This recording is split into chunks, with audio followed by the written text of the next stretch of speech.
sejam bem-vindos a mais um episódio do VVV, Vendas, Velhos e Vinhos. Eu, Flávio Nussbaum, estou junto com o meu grande amigo Zé Geraldo para mais um episódio. Tudo bom, Zé? Tudo jóia, gente? Tudo bem, Flávio? Beleza, beleza. Mais uma vez, diretamente aqui dos estúdios da Red Minds, a quem a gente agradece, nosso parceiro que fornece toda a infraestrutura tecnológica e toda a parte técnica para a gente viabilizar esse nosso podcast. Agradecer também o pessoal do Vinho do Sul, Bira e Simone, que são os nossos curadores e fornecedores do nosso vinho de hoje, como todos os outros vinhos, sempre vinhos nacionais. E lembrando, turma, se você não é inscrito, se inscreve no canal, assina o sininho, dá um joinha que ajuda a espalhar no algoritmo do YouTube essa nossa mensagem para outras pessoas terem acesso. Compartilhem com outras pessoas e comentem!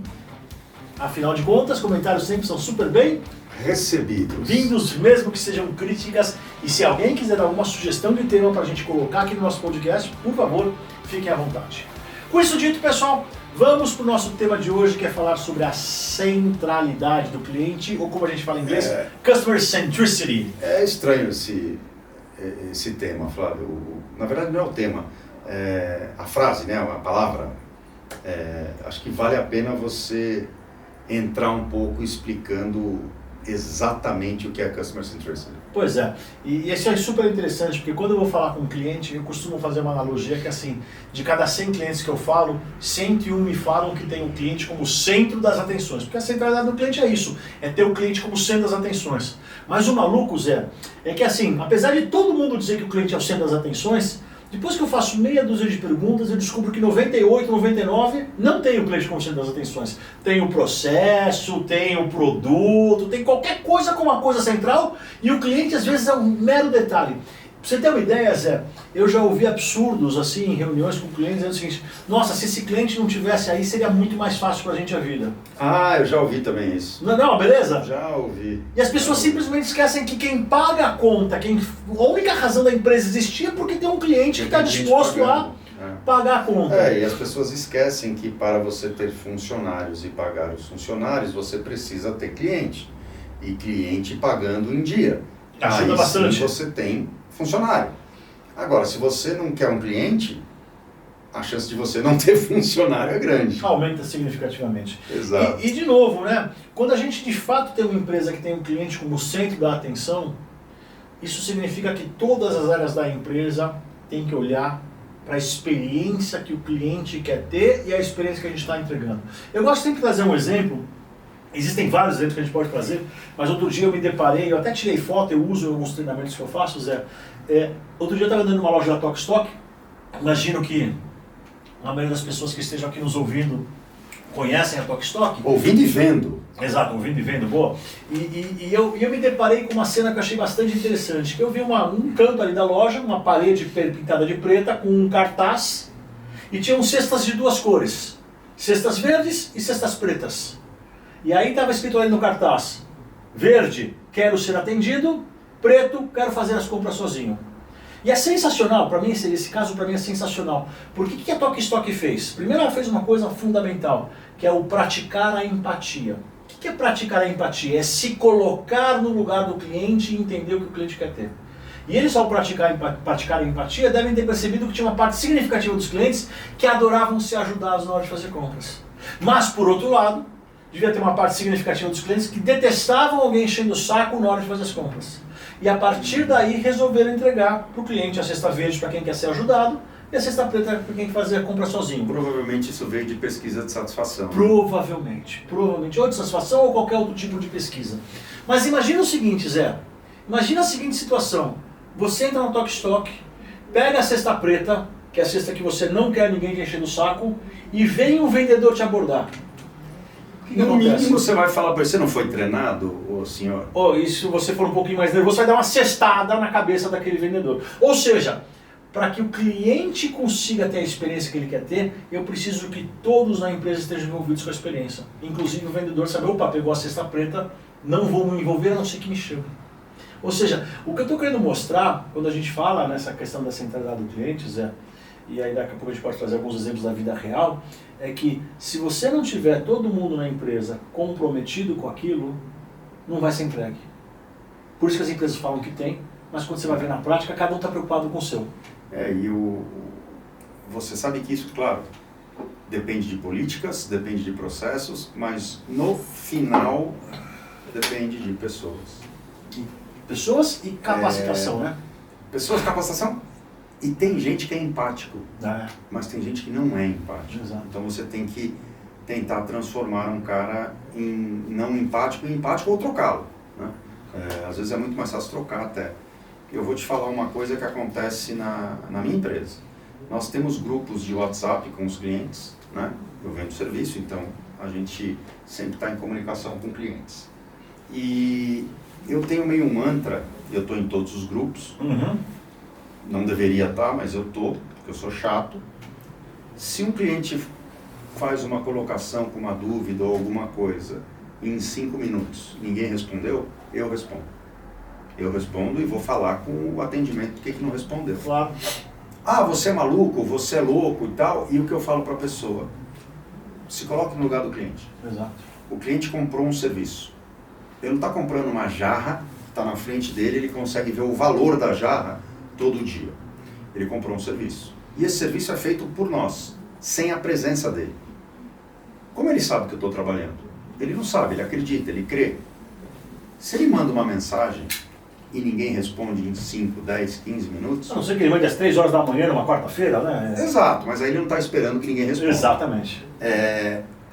Cara, ele vai achar que você não está trabalhando, que o dinheiro dele está jogando fora, mesmo que nós estejamos trabalhando.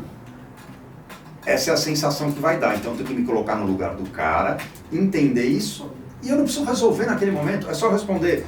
Tá bom, seu João, estamos vendo, eu vou responder. Ainda mais nos dias de hoje, em que o nível da velocidade da comunicação e da ansiedade das pessoas está cada vez maior. Exato. Tem cara que fica bravo porque você acendeu o azulzinho no WhatsApp e você não respondeu ainda. Né? Pois é. Pô, isso é uma invasão de privacidade total, não é porque tem azulzinho que eu posso parar e responder. Eu posso ter lido e ou visto, nem lido. E eventualmente não é o momento, enfim, você está numa reunião, seja o que for, né? Exato. E se colocar no lugar do outro para entender isso, é um sinal de que você está colocando o cliente como uma coisa importante na sua empresa. Outro ponto que eu coloco sempre para o pessoal é que na minha empresa ninguém tem foco no cliente. A gente tem foco no foco do cliente. É uma coisa que eu li num livrinho há muitos anos atrás, eu tenho esse livrinho até hoje, e que eu peguei e eu falei, pô, sempre vai ser assim agora. Porque foco no cliente, beleza, mas foco no foco dele é o seguinte, o cara vende papel. Então qual é a minha missão como marketing e vendas? Vender papel. Ajuda ele a vender papel. Vender papel. Claro. Ah não, mas é que a gente tem que fazer o branding? Não, a gente tem que vender papel. O branding é o meio para. Exato. Eu vou fazer branding é outra coisa, mas o meu foco é vender papel. Esse tipo de coisa tem a ver com essa... que chama de centric, né? Mas é o cliente no papel central. É isso. Como ele sendo de fato o propulsor da empresa. E é muito difícil, precisa de muito treinamento, e aí eu vou ser um pouco categórico. Tem gente que não consegue. E aí você precisa enxergar logo e trocar logo.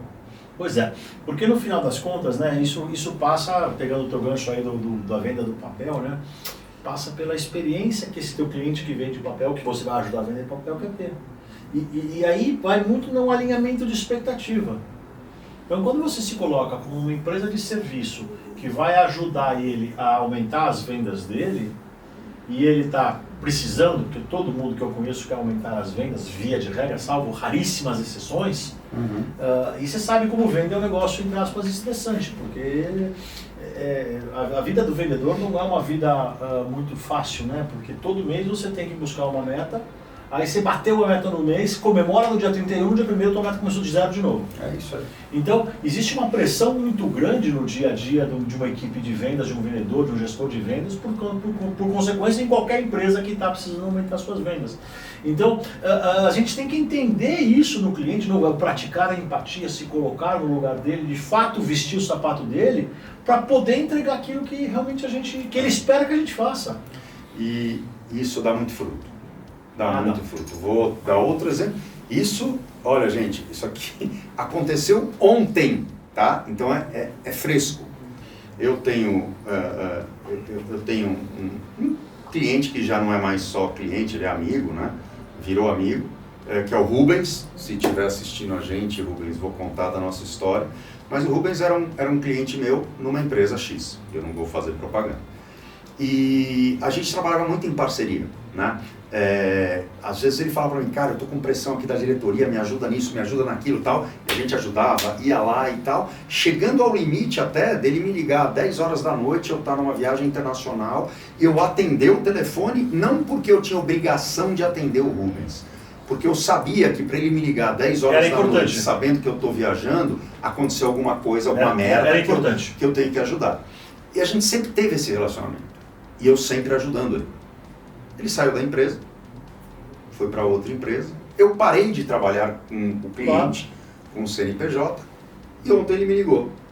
Pois é, você tá bom? Eu estou numa outra empresa, fazendo isso. Vamos conversar que eu acho que você pode me ajudar aqui. Por que será que ele fez isso? Pois é. Por que ele não ligou para outro? Por que ele não falou para o departamento de compras buscar uma empresa?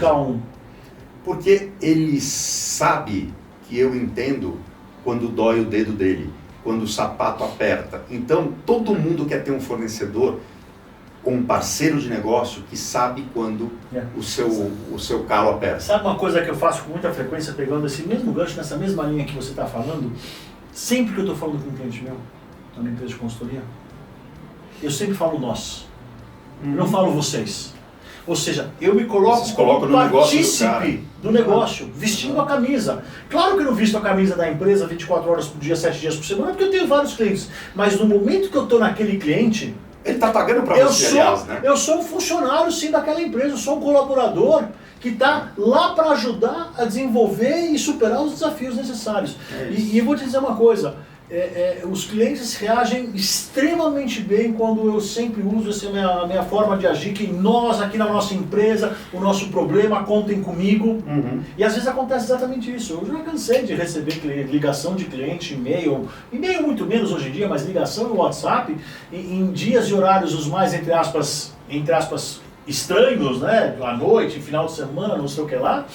Mas essa disponibilidade faz com que eu crie um elo muito forte, que é o que você acabou de contar. E é muito comum cliente meu virar amigo. Vou te dar um outro exemplo. Nosso cliente também, um grande varejista, que você sabe quem cara, estava com um problema de pagamento comigo. Falou, cara, eu vou ter que diminuir o meu escopo com você, porque eu estou com um problema de pagamento, deve ser uns 5, 6 meses. Eu falei, não. Continua, eu reduzo para você. Mais pra frente você me paga. Depois a gente acerta. Fica tranquilo. Doeu no meu caixa. Claro! Porque não é? Doeu no meu caixa. Tua margem apertou, porque você continua entregando o mesmo serviço. Só que eu tinha certeza que ele ia falar. Criou um relacionamento. Cara, esse cara entendeu o meu momento. E eu posso contar. Entendeu o meu problema, eu posso contar com ele. Isso acontece todo dia. Aconteceu comigo essa semana. Eu estou fazendo uma mentoria com 7 executivos, um presidente e 6 diretores de uma empresa. E junto da mesma empresa? Da mesma empresa.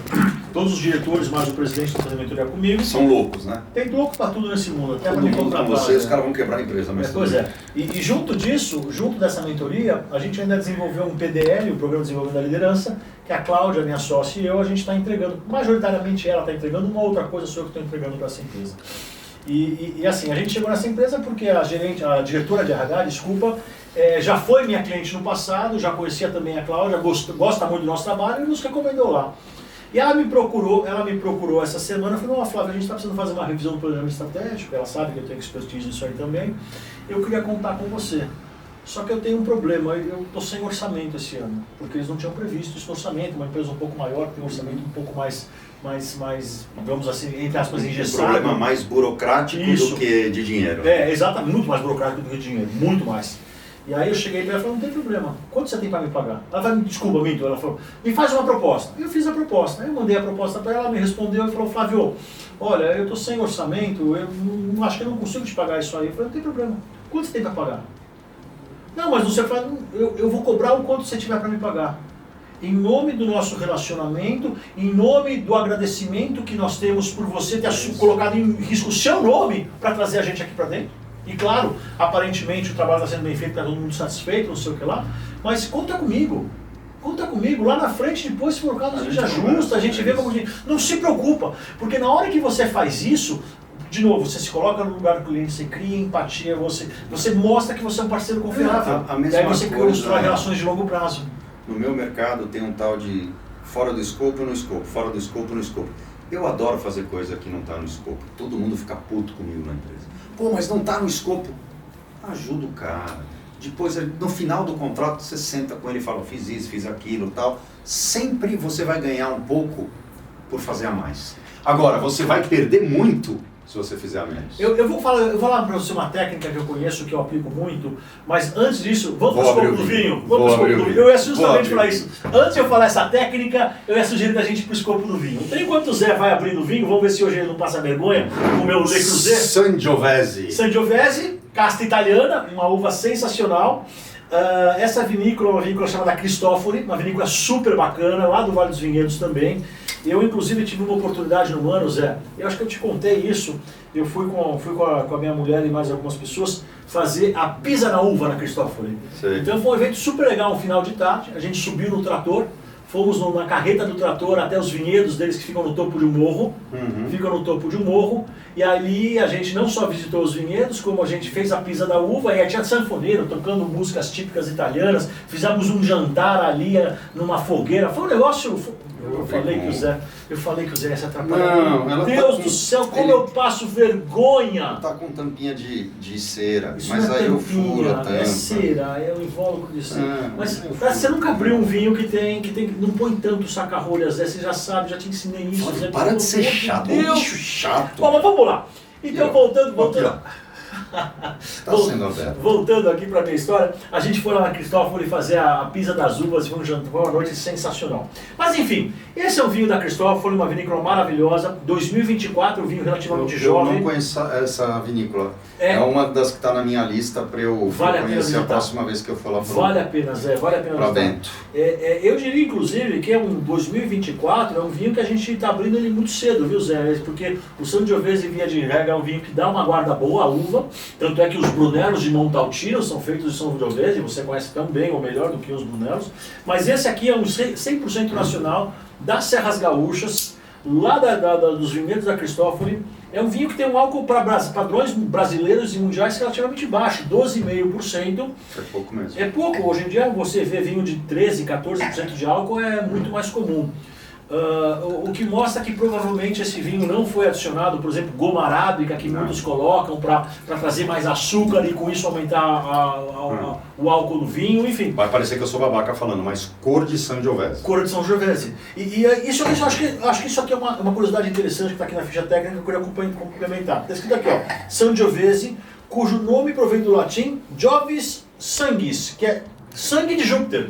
Ou seja, justamente fala da cor, é referência à cor da uva, a cor do vinho que é feito a partir dele, que é um vermelho quase sangue, ou mais forte que sangue, né? Eu tô achando ele sem muito buquê, mas é porque está muito ele tá pouco muito tempo eu na acho que ele garrafa. está pouco tempo na barra. Eu falei, esse é um vinho que poderia aguentar. Saúde, Zé. Seguramente esse é um vinho que, conhecido a Cristofori, aguentava mais 5, 7, 10 anos com tranquilidade para estar bacana. Realmente ele Mas está gostoso, acho que dá pra... Mesmo ele sendo jovem, você toma com facilidade. Dá pra tomar tranquilo. Guarda 10 anos fácil. Por que a gente fala guarda 10 anos fácil? Eu sei que isso aqui não é aula de vinho, pessoal. Mas a capacidade de guarda do vinho depende de algumas variáveis. E uma das variáveis importantes é a acidez e o tanino. Vinho com mais acidez e com bom tanino tem um potencial de guarda maior. É exatamente o que é esse vinho. Ele tem uma acidez, a boca fica salivando. Como que a gente sabe que tem acidez? Você toma o vinho, bota no fundo da língua e depois que você engole, você começa a salivar. Isso mostra qual é a acidez do vinho. E o tanino é aquela sensação de veludo na garganta que você fez assim. Mas ele não tem tanto tanino.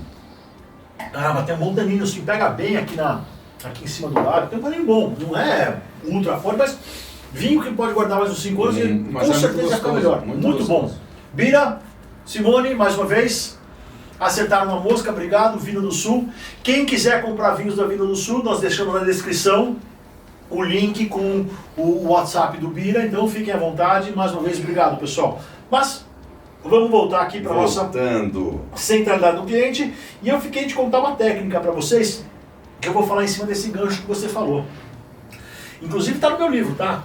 Quem quiser meu livro, ó, pessoal, não é propaganda, tá? Mas meu livro, enfim. Lamentável, gente. Lamentável que eu tenho que passar por isso. Sou convidado para vir aqui fazer um podcast com o cara e o cara fica tentando vender livro. Ah, meu Deus do céu. Mas voltando, brincadeiras à parte, eu tenho uma técnica que eu chamo a técnica do 110%. O que significa a técnica do 110%? É sempre entregar um pouquinho a mais do que o cliente espera. E eu utilizo essa técnica assim com muita frequência na minha empresa. Ou seja, eu também quando trabalho, que nem você falou agora há pouco, eu trabalho com escopo e fora do escopo. Eu vou vivendo e aprendendo. Eu vou anotar a técnica do 110%, porque eu tenho um summit agora em agosto e eu vou falar isso pro pessoal. Exato. Porque no meu negócio é muito parecido com o teu, apesar de ser negócios completamente diferentes. É serviço. Escopo fora do escopo. E quando eu faço um negócio com um cliente, eu fecho uma proposta com um escopo de entregável. Pronto, tá. Vamos entregar A, B, C, D, F, G. No prazo tal, pelo preço tal, tá todo mundo certo. E eu sempre entrego A, B, C, D, F, G e alguma coisa a mais. Por quê? Porque com isso você vai estar sempre surpreendendo positivamente o cliente e com isso ele fala, puxa vida, esse Flávio é do Baco. Essa empresa do Flávio é sensacional, porque ele entregou mais do que eu esperava. E com isso você vai cativando o cliente, você vai conquistando o cliente. Eu lembro que uma vez eu comprei de presente para minha esposa uma peça feita de madeira, sensacional, muito bonitinha, que nada mais era do que, na verdade são duas peças. Numa peça tem uma letra e um homem, e na outra peça tem uma letra e uma mulher. E aí você junta as duas peças como se estivessem se beijando. Então foi um presente que eu comprei para minha esposa, e obviamente tem o C de Cláudio e o F de Flávio. E eu comprei, achei bonita, era o aniversário dela, ou aniversário de namoro, qualquer coisa assim, eu resolvi comprar de presente para ela. E quando eu recebi essa peça, veio junto um outro coraçãozinho de madeira esculpido, que não estava no escopo. E foi exatamente a história do 110%. Eu já tinha comprado um produto, que eu fiquei satisfeito com a oferta, fiquei satisfeito com o preço, fiquei satisfeito com o prazo de entrega, ou seja, com a experiência que eles estavam me entregando, e eles me entregaram um pouquinho a mais. Então essa técnica funciona para produto, para serviço, para qualquer tipo de empresa. E é impressionante como pouca gente usa. Pensa nos serviços que você consome regularmente, isso. Os produtos que você compra, os lugares. Muito pouca gente usa isso.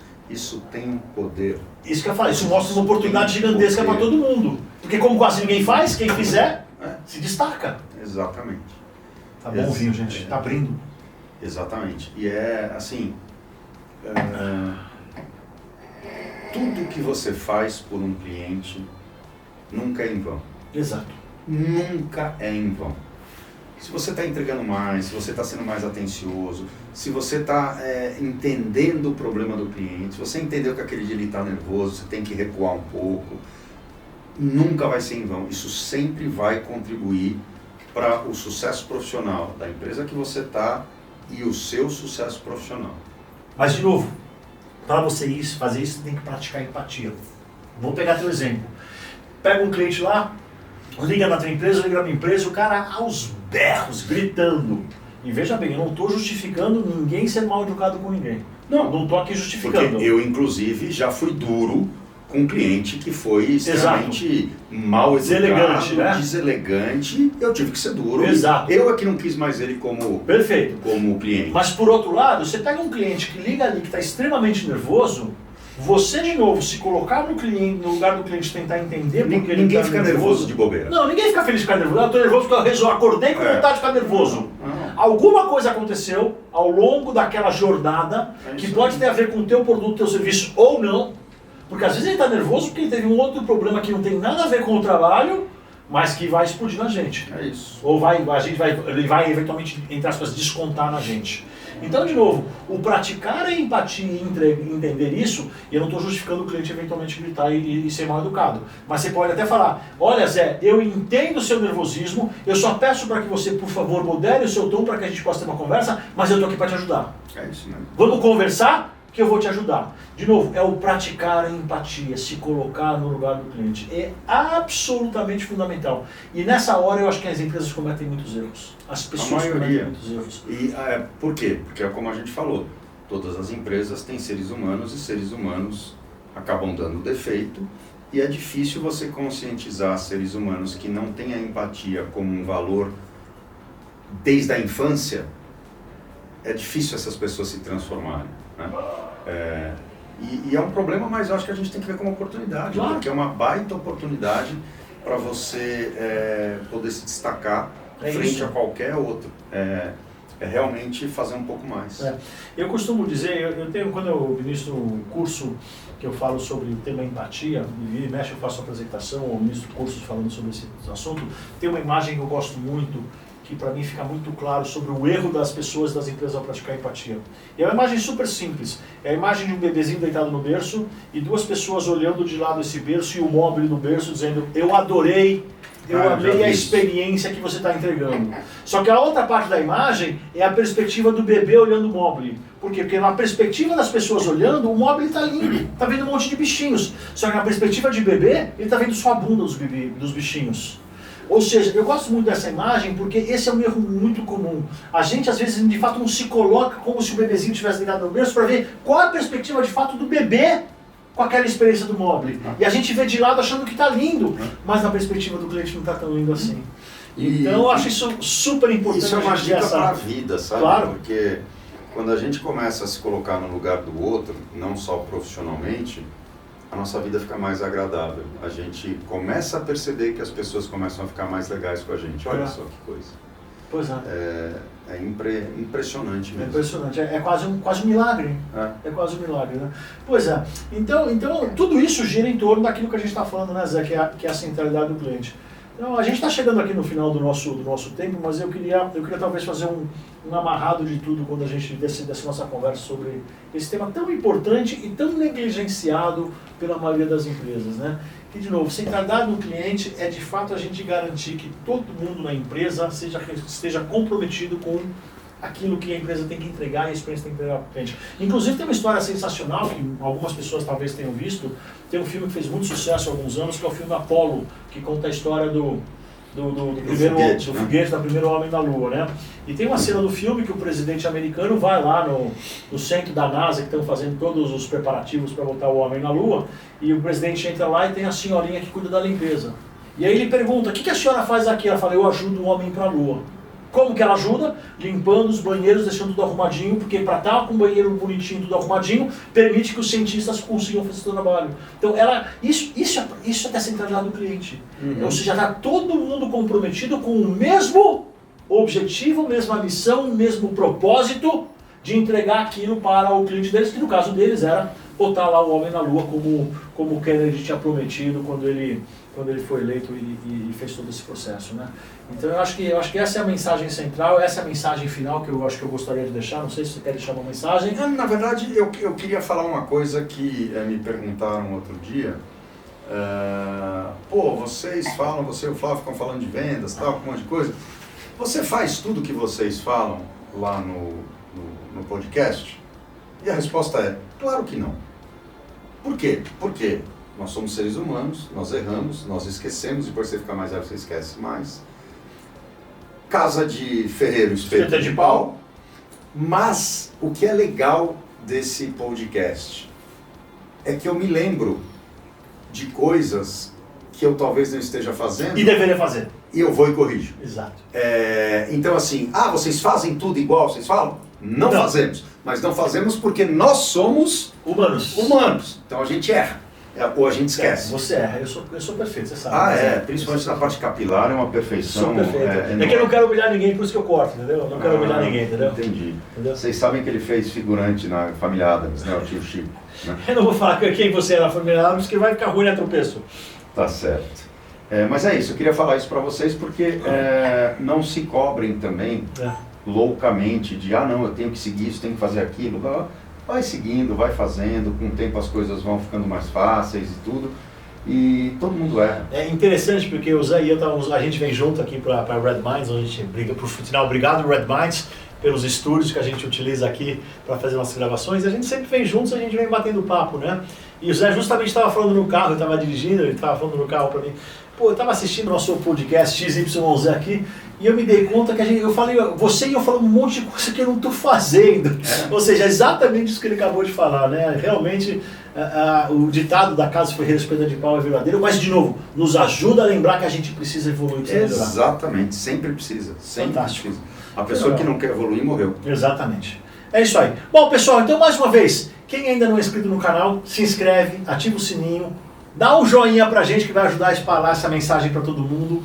Curte, né? Dá o joinha, compartilha com os amigos, comente. E mais uma vez, Bira Simone, Vinho do Sul, muito obrigado pela curadoria, pelo vinho. Saúde, gente. Red Minds, mais uma vez, obrigado pelo espaço. E Zé, prazer estar contigo, saúde, até a próxima. Valeu, pessoal. Tchau, tchau.